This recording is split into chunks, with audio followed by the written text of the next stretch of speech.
भारत में हर साल लाखों लोग भूख की वजह से मौत के मुंह में चले जाते हैं। लेकिन जब भूख खुद को बचाने के लिए किसी की हत्या पर मजबूर कर दे तो यह सिर्फ एक घटना नहीं, समाज का आईना बन जाती है। ये कहानी है रोटी के लिए किए गए कत्ल की। सन 1974 में राजेश खन्ना मुमताज अभिनीत मनमोहन देसाई के निर्देशन में एक फिल्म आई थी, रोटी। इस सुपरहिट फिल्म में राजेश खन्ना द्वारा निभाया गया पात्र मात्र एक रोटी की खातिर अपराधी बन गया था। इस रोटी फिल्म की तरह इस कहानी में भी एक नौकर रोटी के लिए रोजी नाम की अपनी मालकिन का कत्ल कर बैठा। इत्तेफाक यह भी है कि रोटी फिल्म के नायक राजेश खन्ना की तरह इस नौकर का नाम भी राजेश ही है। प्रस्तुत कहानी पढ़ने के बाद पाठक यह तय करें कि फिल्म रोटी या रोजी हत्याकांड में क्या ऐसा करना जरूरी था? क्या इस समस्या का कोई दूसरा समाधान या विकल्प नहीं हो सकता था? राजेश उर्फ विलट पासवान गांव बथनी रामपट्टी, जिला मधुबनी, बिहार का रहने वाला था और पिछले लगभग 1.5 साल से हरियाणा के जिला यमुनानगर के जगाधरी की न्यू जैन नगर कॉलोनी में रहने वाले राजिंदर सिक्का की कोठी पर काम कर रहा था। राजिंदर सिक्का शहर के सबसे बड़े उद्यमी और बालाजी स्टोन क्रेशर के मालिक थे। राजेश उससे पहले खिदराबाद स्थित आर स्टोन क्रेशर में काम करता था। वहां उसे कम तनख्वाह मिलती थी, इसलिए खिदराबाद से काम छोड़कर वह राजिंदर सिक्का के यहाँ चला आया था। यहाँ उसे खाने पीने और रहने के अलावा 8,000 रुपए मासिक वेतन मिलता था। राजिंदर सिक्का ने उसे अपनी कोठी के सामने वाले प्लॉट में रहने के लिए कमरा दे रखा था। 15 मई 2019 की रात को राजेश को जल्दी सोना था। इसकी वजह यह थी कि अगली सुबह यानी 16 तारीख को उसे जल्दी उठना था, क्योंकि 16 तारीख को राजिंदर सिक्का को पहले कचहरी और उसके बाद अपने क्रेशर पर जाना था। पिछले 20 दिनों से वह घर पर ही थे। वजह यह थी कि उनका ऑपरेशन हुआ था। दरअसल राजिंदर सिक्का का वजन जरूरत से ज्यादा बढ़ रहा था, इसलिए डॉक्टरों की सलाह पर उन्होंने अपना वजन कम करने के लिए ऑपरेशन करवाया था। बहरहाल 16 मई को राजेश 7 बजे उठ गया था। सबसे पहले उसने कोठी में खड़ी कार धोई। उसके बाद राजेश ने राजिंदर सिक्का की ड्रेसिंग के बाद सबके लिए नाश्ता बनाया और परोसा। करीब 11:15 बजे राजिंदर सिक्का अपने बेटे दीपांशु उर्फ मोंटी के साथ घर से निकल गए। घर पर राजेश के अलावा दीपांशु की पत्नी रोजी और उसका 7 महीने का बच्चा रह गए थे। राजिंदर और दीपांशु के चले जाने के बाद राजेश ने पूरी कोठी की सफाई की, फिर वह छत के पंखों की सफाई करने लगा। यह सारा काम निपटाने के बाद वह सामने वाले प्लॉट में कपड़े धोने चला गया।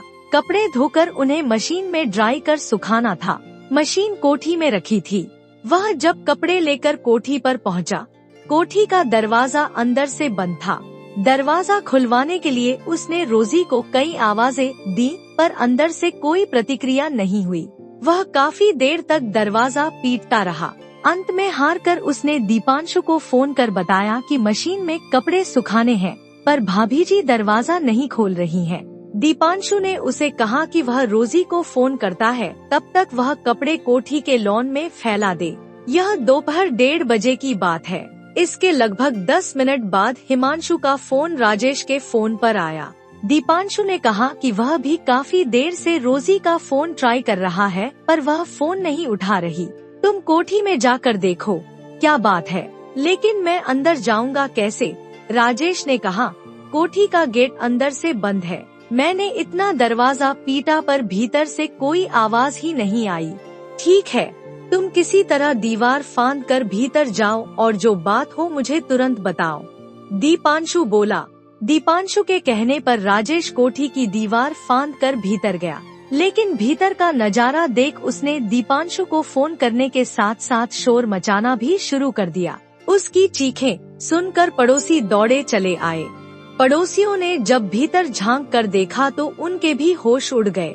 उन्होंने पुलिस कंट्रोल रूम नंबर को 100 व एम्बुलेंस कंट्रोल नंबर 102 पर 20 से ज्यादा बार फोन किया, लेकिन किसी ने भी फोन रिसीव नहीं किया। तब तक राजिंदर सिक्का और दीपांशु भी वहां पहुंच गए थे। कंट्रोल रूम में जब किसी ने फोन नहीं उठाया तो वे लोग अर्जुन नगर पुलिस चौकी पहुँचे और मामले की जानकारी पुलिस को दे दी। मामला हाई प्रोफाइल फैमिली से जुड़ा होने के चलते एसपी कुलदीप यादव खुद मौके पर पहुँचे। उनसे पहले DSP headquarter Subhash, DSP Jagadhri Sudhir व DSP Pradeep, Jagadhri city SHO Rakesh, CIA 2 incharge Shri Bhagwan Yadav समेत अन्य पुलिस अधिकारियों के अलावा क्राइम टीम भी मौके पर पहुंच गई। यह घटना 16 मई 2019 की है। जगाधरी की न्यू जैन नगर कॉलोनी में रहने वाले स्टोन क्रेशर उद्यमी राजेंद्र सिक्का के घर का दृश्य दिल दहला देने वाला था। किसी ने दीपांशु की पत्नी रोजी सिक्का की गला काट कर हत्या कर दी थी। फर्श पर चारों ओर खून ही खून फैला हुआ था, सोफे पर भी खून। यहाँ तक मृतका का गला काटते समय खून की धार दीवार से भी टकराई थी, जिसके ताज़ा छींटे इस बात की गवाही दे रहे कि हत्या हुए ज्यादा समय नहीं हुआ है। 7 महीने का मासूम बच्चा अपनी मां की लाश के पास बैठकर उसकी छाती से लिपट कर रो रहा था। बाद में नौकर राजेश जब कमरे में आया तो उसने बच्चे को संभाला। घर के बाहर गली में भी खून बिखरा हुआ था। आशंका जताई जा रही थी कि हत्यारा वारदात को अंजाम देने के बाद दीवार फांदकर इसी रास्ते से बाहर भागा होगा, जिससे गली में खून के निशान बन गए थे। क्राइम टीम ने खून के छींटों की जांच की और जगह जगह से फिंगरप्रिंट उठाए। हत्यारे का सुराग लगाने के लिए पुलिस ने घर में लगे सीसीटीवी कैमरों की भी जांच की, लेकिन सीसीटीवी कैमरे बंद मिले। जांच में पता चला कि सीसीटीवी कैमरे पिछले 1.5 महीने से खराब थे। इसके बाद पुलिस ने गली में घरों के बाहर लगे सीसीटीवी कैमरों की जांच की, लेकिन अधिकतर कैमरे बंद मिले। हत्यारा किसी भी कैमरे में दिखाई नहीं दिया। राजेंद्र सिक्का और उनके बेटे दीपांशु ने बताया कि उन्हें किसी प्रॉपर्टी के पेपर बनवाने के लिए तहसील जाना था। आज काम नहीं हुआ तो आराम करने के लिए दोनों बाप बेटे अपने क्रेशर चले गए थे।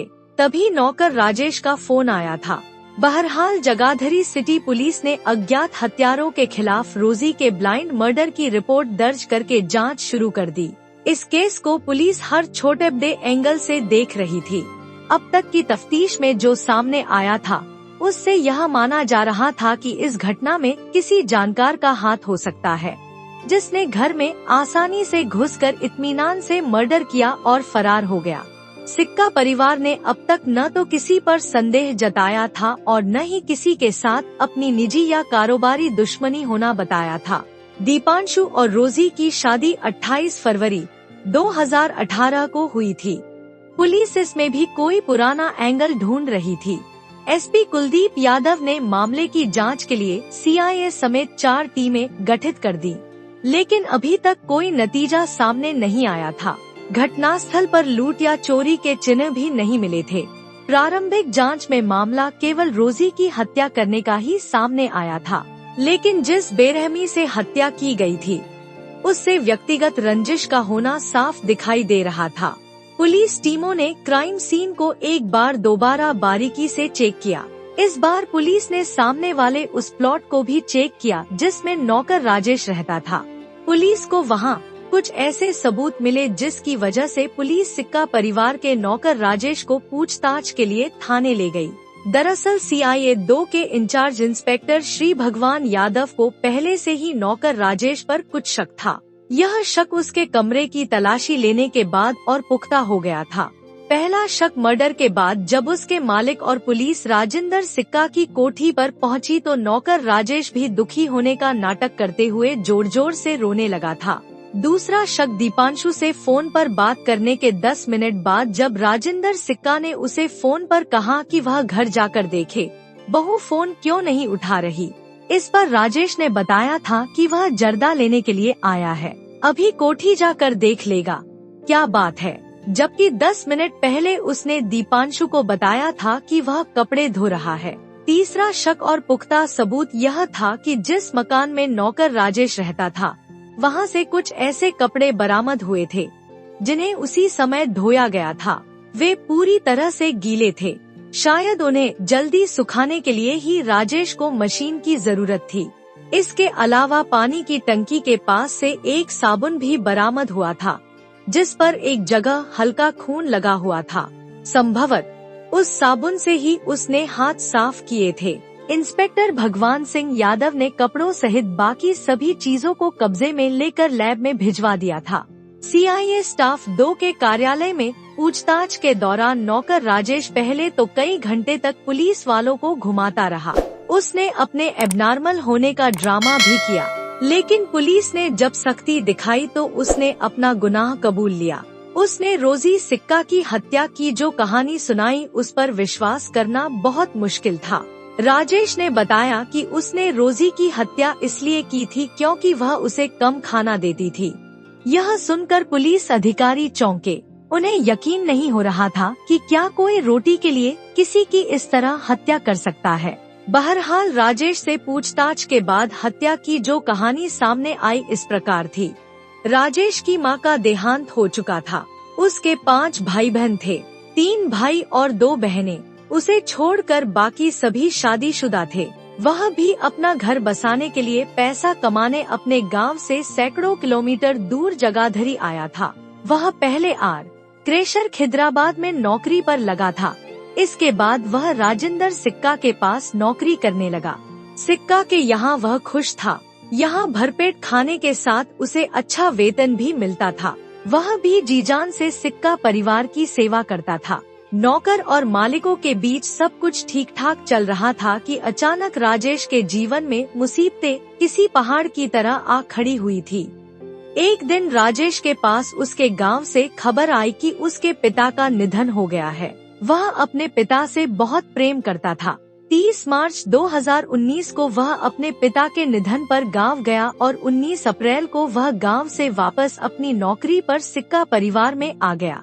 राजेश ने बताया कि दीपांशु साहब की शादी 28 फरवरी 2018 को रोजी से हुई थी और उसकी जिंदगी में असली समस्या उस घर में नई बहू के आने से ही शुरू हो गई थी। दीपांशु की शादी के पहले वह खुद कोठी में खाना बनाया करता था, पर शादी के 2-2.5 महीने बाद नई बहू रोजी ने खाना बनाना शुरू कर दिया था। उसे रोजी के खाना बनाने से कोई एतराज नहीं था। उसे एतराज इस बात का था कि रोजी उसे कम खाना देती थी। उसने इस बात की शिकायत राजेंद्र और दीपांशु के अलावा रोजी से भी की थी, लेकिन किसी ने उसकी बात पर ध्यान नहीं दिया और न उसकी परेशानी को गंभीरता से समझा। अपने पिता की मौत के बाद गांव से वापस आने के बाद तो उसके खाने वाली समस्या ने और भी गंभीर रूप धारण कर लिया था। रोजी उसे कम खाना पीना देती थी। चाय भी छोटी सी प्याली में मिलती थी। उसे रात के खाने में अधिकांशतः दोपहर का बासी खाना दिया जाता था।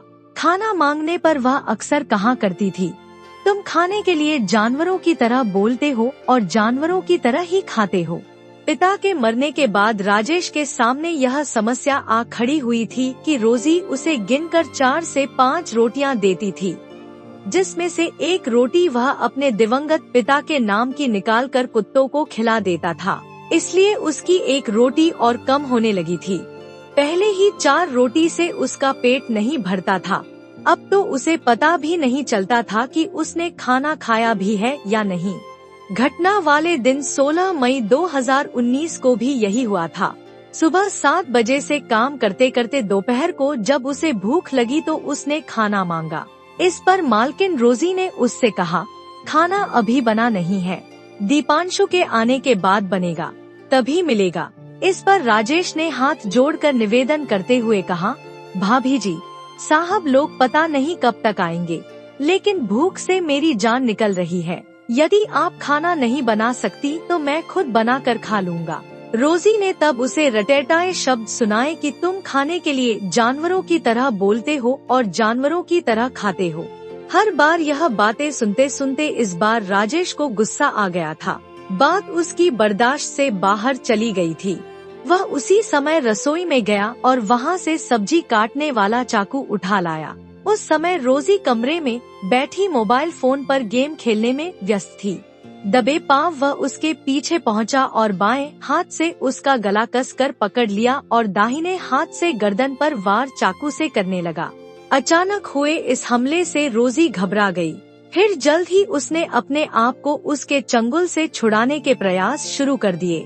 चीखने चिल्लाने के साथ उसने अपनी गर्दन छुड़ाने के लिए राजेश के हाथ पर अपने दांतों से काटना शुरू कर दिया था। उसने राजेश के हाथ की 2 अंगुलियों पर अपने दांत गड़ा दिए। इसके बावजूद भी राजेश ने पकड़ ढीली नहीं की। अधिक देर तक संघर्ष न कर सकी। तब तक राजेश ने चाकू से उसकी गर्दन रेत दी। इसके बाद वह कटे हुए वृक्ष की तरह लहराते हुए फर्श पर गिरी और कुछ देर तड़पने के बाद हमेशा के लिए शांत हो गई। रोजी की हत्या करने के बाद उसने चाकू को धोकर रसोई में रख दिया और वहां से फरार हो गया। बड़े गेट पर खून के निशान न आए, इसलिए वह छोटे गेट के ऊपर से कूदकर बाहर अपने कमरे में पहुंच गया।